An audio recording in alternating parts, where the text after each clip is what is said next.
खबरदीप जनमंच, जहां सच्चाई का दीप जलता है और जनता की आवाज गूंजती है। छत्रपती शिवाजी महाराज की, धर्मवीर छत्रपती संभाजी महाराज की। हिंदवी स्वराज्याचे सरसंस्थापक छत्रपती शिवरायांना मानाचा मुजरा करतो। भारतीय राज्यघटनेचे शिल्पकार भारतरत्न डॉक्टर बाबासाहेब आंबेडकर यांना मानवंदना अर्पित करतो। भगवान बिरसा मुंडा यांच्या चरणी नतमस्तक होतो।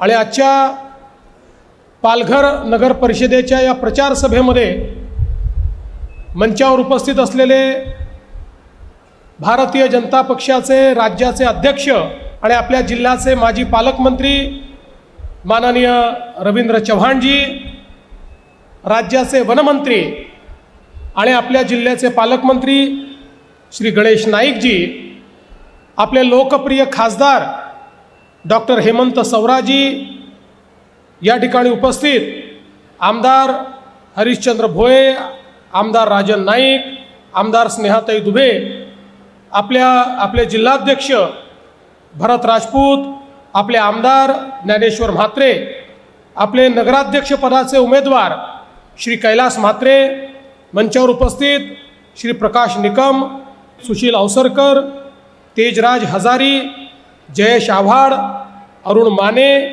वीणाताई देशमुख, सुरेश जाधव, अशोक वडे, संजय पाटील, तुषार संखे, लक्ष्मीताई हजारी, प्रज्ञाताई पाटील, प्रशांत संखे, आपले नगरसेवक पदाकरता उभे असलेले सर्व आपले उमेदवार आणि या ठिकाणी उपस्थित माझ्या सर्व लाडक्या बहिणींनो आणि तितक्याच लाडक्या भावांनो, आज आपल्या पालघर नगर परिषदेच्या निवडणुकीच्या निमित्ताने मी आपल्यामध्ये आलो आहे। आणि या निवडणुकीच्या निमित्ताने आपल्यामध्ये आलो असताना मी कोणावर टीका टिप्पणी करण्याकरता आलेलो नाही, मी कोणाला उत्तर देण्याकरता आलेलो नाही, मी कोणाचे उणेदुणे काढण्याकरता आलेलो नाही, तर मी या ठिकाणी आलेलो आहे माननीय प्रधानमंत्री नरेंद्र मोदीजींचा विकासाचा संदेश घेऊन विकासाची वाटचाल करण्याकरता मी या पालघरमध्ये आलो आहे। आपल्याला माहिती आहे, पालघर जिल्हा तयार झाल्यानंतर या जिल्ह्याची अवस्था काय होती। याला मुख्यालय नव्हतं, कुठलेही या ठिकाणी ऑफिसेस नव्हते। मुख्यमंत्री म्हणून मी निर्णय घेतला, आपण जर यापूर्वी झालेल्या जिल्ह्यांची अवस्था बघितली, 20-20 वर्ष त्या जिल्ह्यांमध्ये इन्फ्रास्ट्रक्चर तयार होऊ शकलं नाही। पण मी त्यावेळी निर्णय घेतला आणि सिडकोला सांगितलं की सिडकोने तात्काळ या ठिकाणी सर्व प्रकारचे जिल्हा मुख्यालयाच्या निमित्ताने जे कार्यालय आहेत ते कार्यालय तयार केले पाहिजेत। त्या संदर्भातलं त्याचं डिझाईन आपण तयार केलं आणि आज मला सांगताना आनंद वाटतो, आपल्या देशामध्ये सर्वात चांगली जिल्हा मुख्यालयाची कार्यालय जर कुठे असतील तर ती या पालघरमध्ये या ठिकाणी आहे। आपण सातत्याने ही सगळी कार्यालय या ठिकाणी तयार करून घेतली आणि या जिल्ह्याला आकार देण्याचा एक प्रयत्न आपण केला। आज खासदार साहेब सांगतात ही गोष्ट खरी आहे, पालघर हा देशातला सर्वाधिक वेगाने विकसित होणारा जिल्हा आहे। आज आपण पालघरमध्ये खूप मोठ्या प्रमाणात वेगवेगळ्या प्रकारची कामं हातामध्ये घेतली आहेत। आपल्याला कल्पना आहे, या ठिकाणी मोठ्या प्रमाणात आपण रस्त्यांची कामं हातामध्ये घेतलेली आहेत, मेडिकल कॉलेजचं काम हातामध्ये घेतलं आहे, सिव्हिल हॉस्पिटलचं, महिला हॉस्पिटलचं काम हे आपण त्या ठिकाणी पूर्ण करतो। वेगवेगळ्या प्रकारची कामं घेतली असताना या जिल्ह्यामध्ये रोजगार निर्मितीच्या दृष्टीनं आपण वाढवणसारखं एक बंदर, या देशाचे प्रधानमंत्री माननीय नरेंद्र मोदीजी यांनी 1,00,000 कोटी रुपये खर्च करून देशातलं सगळ्यात मोठं आणि जगातलं पहिल्या 10 मधलं बंदर याच पालघर जिल्ह्यामध्ये बनवण्याचा निर्णय घेतला। आणि हे बंदर तयार करत असताना काही अटी आपण टाकल्या. पहिली अट आपण ही टाकली की बंदर तयार करत असताना आमचे मासेमारी करणारे जे मच्छीमार बांधव आहेत यांच्या रोजगारावर कुठलीही गदा येता कामा नये, किंबहुना त्यांना चांगलं फिशिंग हार्बर मिळालं पाहिजे, त्यांना नवीन प्रकारच्या बोटी मिळाल्या पाहिजेत, त्यांना डीप सी फिशिंग करता आलं पाहिजे, त्यांना पारंपरिक पद्धतीचंही त्या ठिकाणी फिशिंग करता आलं पाहिजे. अशा प्रकारच्या अटी टाकून आपण एकीकडे मासेमारी करणाऱ्या आमच्या बांधवांना त्या ठिकाणी प्रोटेक्शन दिलं आणि दुसरीकडे आपण हे सांगितलं की पालघरमध्ये या जिल्ह्यामध्ये जर बंदर होत आहे आणि या वाढवण बंदरामुळे 10 लाख रोजगाराची निर्मिती एकट्या या पालघर जिल्ह्यामध्ये होणार आहे. मी त्यांना अट टाकली की पालघर जिल्ह्यामध्ये रोजगाराची निर्मिती आणि देशभरातले लोक तुम्ही जर त्यामध्ये रोजगाराकरता आणाल तर आम्हाला चालणार नाही. पहिला क्रमांक हा भूमिपुत्रांनाच मिळाला पाहिजे. या पालघर जिल्ह्यातल्या आमच्या तरुण तरुणींना तुम्ही पहिले रोजगार द्या, मग महाराष्ट्रातल्या इतरत्र लोकांना किंवा कुठनं आलेल्या लोकांना तुम्ही रोजगार द्या. अशा पद्धतीनं आज आपण 56 कंपन्यांसोबत करार करून स्थानिक भूमिपुत्रांना प्रशिक्षण देणं सुरू केलं. पुढच्या काळामध्ये पुढच्या 3 ते 4 वर्षामध्ये बंदराची निर्मिती होईल. त्यावेळी आपल्या प्रशिक्षित भूमिपुत्रांची फौज हे आपण तयार ठेवू आणि मोठ्या प्रमाणात आपल्याच तरुणांना तरुणींना या ठिकाणी रोजगार मिळेल. आज आपण पाहू शकतो आपण या पालघर जिल्ह्यामध्ये आता एक नवीन एअरपोर्ट देखील तयार करतो. या ठिकाणी देशातला पहिला ऑफशोर एअरपोर्ट हा याच पालघर जिल्ह्यामध्ये आपण तयार करतो आणि त्याचसोबत मुंबई कोस्टल रोडची कनेक्टिव्हिटी ही देखील आपण विरारपर्यंत तिथनं डहाणूपर्यंत ही नेण्याचं काम सुरू केलेलं आहे. त्यामुळे हा जिल्हा मुंबईशी देखील कनेक्ट करण्याचं काम हे आपल्या सरकारच्या माध्यमातून होत आहे. बंधू भगिनींनो, मी नेहमी सांगतो आता 3री मुंबई तर आम्ही नवी मुंबईला तयार करणार आहोत, पण 4थी मुंबई ही या पालघर जिल्ह्यामध्ये तयार होणार आहे. इतकं पोटेन्शियल या पालघर जिल्ह्याचं आहे आणि हे करताना या जिल्ह्याचं जल जमीन जंगल हे जे नैसर्गिक वैविध्य आहे त्या नैसर्गिक वैविध्याला कुठेही बाधा न पोचवता या पालघरचा विकास करणं, अशा पद्धतीनं विकासाचा आम्ही आराखडा तयार केला आहे. आणि म्हणून बंधू भगिनींनो, आमच्याकडे काम आहे, आमच्याकडे कार्यक्रम आहे, आमच्याकडे सांगायला गोष्टी आहेत आणि म्हणून कोणावर टीका कशाला करायची. आम्ही पॉझिटिव्ह वोट मागण्याकरता आलो आहे. एक नगरपालिका आम्हाला अशी तयार करायची आहे की जी जनसामान्यांच्या आशा आकांक्षा अपेक्षा पूर्ण करणारी असेल. आता तुम्ही विचार करा, आपल्या देशाचे प्रधानमंत्री माननीय नरेंद्र मोदीजी नेहमी सांगतात की आपल्या देशामध्ये शहरांकडे सर्वाधिक दुर्लक्ष आपण केलं. गावातले लोक शहरात येत होते, पण आपण शहरीकरणाला अभिशाप समजत होतो. शहरांमध्ये अन्न वस्त्र निवारा होता, शहरांमध्ये शिक्षण आरोग्य रोजगार होता. गावातनं लोक आले, शिक्षणाकरता आले, रोजगाराकरता आले, आरोग्य सेवेकरता आले, पण त्यांच्याकरता राहायला जागा नव्हत्या. अतिक्रमणं झाली, झोपडपट्ट्या तयार झाल्या, पिण्याच्या पाण्याची व्यवस्था नाही, भुयारी गटाराची व्यवस्था नाही, नाल्यांमधनं घाण व्हायला लागली. आपले तलाव, आपल्या नद्या, आपल्या खाड्या या पूर्णपणे प्रदूषित झाल्या आणि लोकांमध्येही जीवनमान खाली गेलं. आजार मोठ्या प्रमाणात त्या ठिकाणी बळावले. आपण केवळ शहरांचं नियोजन केलं नाही, म्हणून आज शहरामध्ये राहणाऱ्या लोकांना अनेक अडचणींचा सामना करावा लागतो. आणि म्हणून आपल्या मोदीजींनी सांगितलं, शहरीकरणाला तुम्ही अभिशाप मानू नका, शहरीकरणाला तुम्ही संधी माना. देशाच्या GDPच्या 65% GDP हा शहरांमध्ये तयार होतो. त्यामुळे रोजगाराची संधी पण शहरामध्ये तयार होते. आणि म्हणून मोदीजींनी सांगितलं, शहरं चांगली करा, पिण्याचं पाणी, सांडपाणी, गटारीची व्यवस्था, चांगले रस्ते, चांगले दिवे, चांगली उद्यानं, चांगली तलावं, हे सगळं शहरांमध्ये तयार झालं पाहिजे. आणि एवढंच सांगून ते थांबले नाहीत, तर भारताच्या इतिहासामध्ये पहिल्यांदा या देशामध्ये मोदीजींनी अटल अमृत मिशन तयार केलं आणि लाखो कोटी रुपये शहराच्या विकासाकरता आपल्याला त्या ठिकाणी दिले.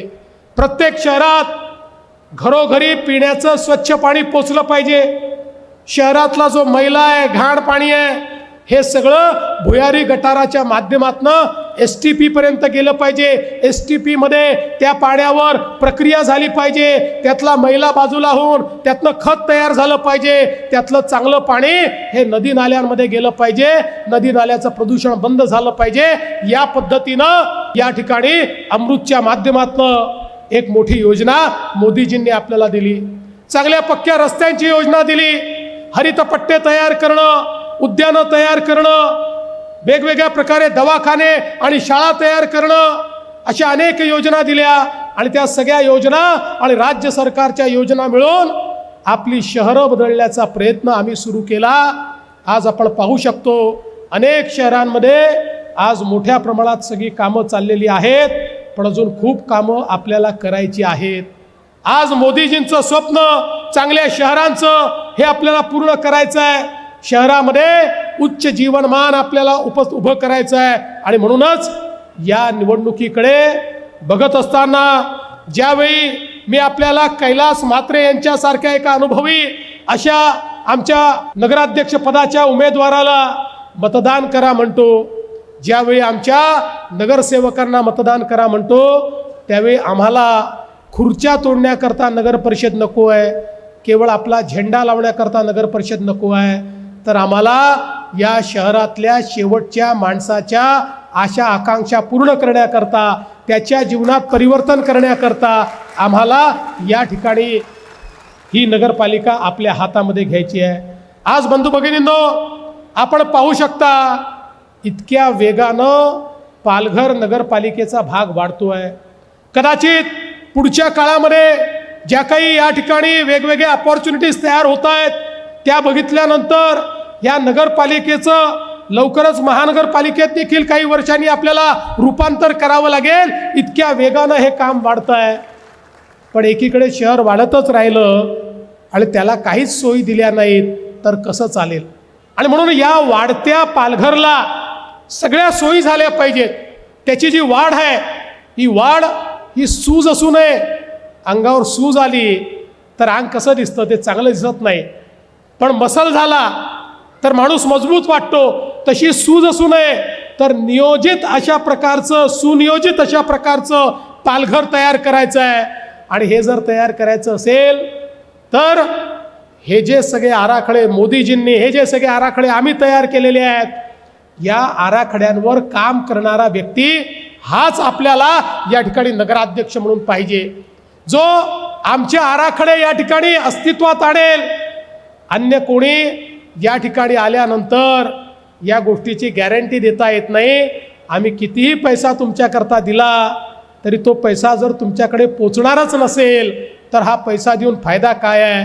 मोदीजीने अमृत योजनेत सगळ्या योजना मंजूर केल्या आणि या ठिकाणी मात्र त्याच्यामध्ये खोडा घालणारे लोक आले तर काय त्याचा परिणाम होईल.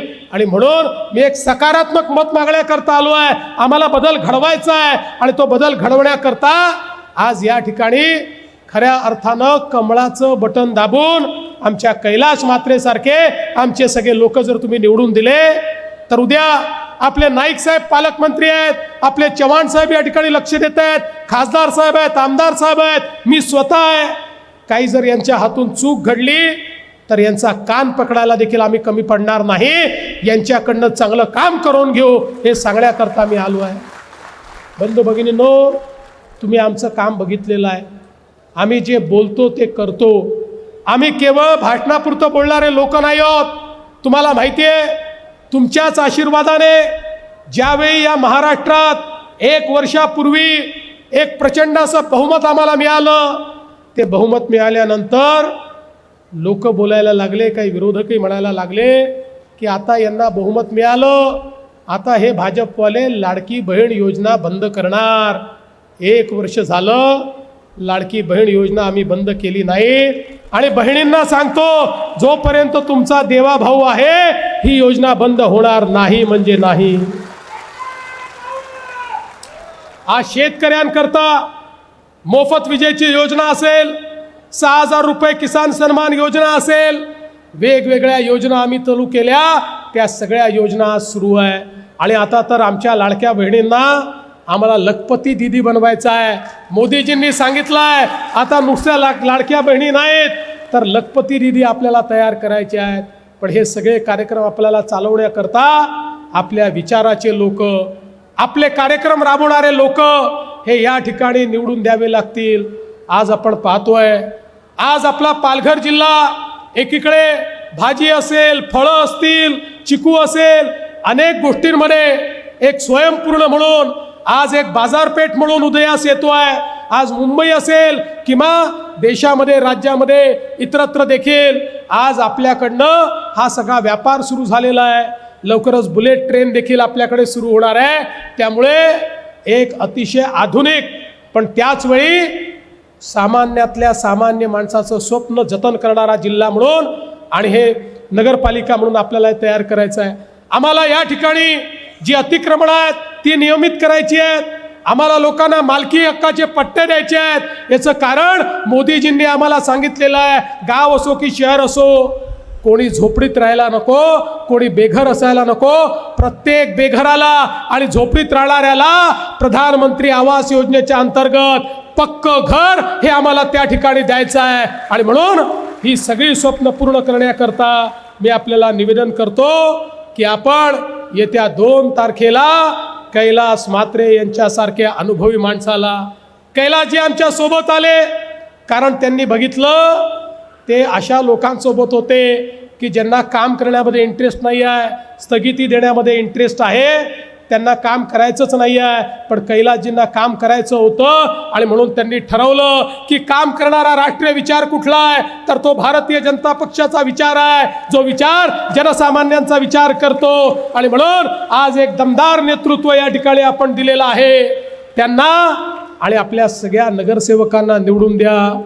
मी तुम्हाला एवढीच विनंती करतो, 2 तारखेला कमळाची चिंता तुम्ही करा, 5 वर्ष तुमची चिंता आम्ही करू, हा विश्वास तुम्हाला देतो आणि माझं बोलणं संपवतो. धन्यवाद. जय हिंद, जय महाराष्ट्र.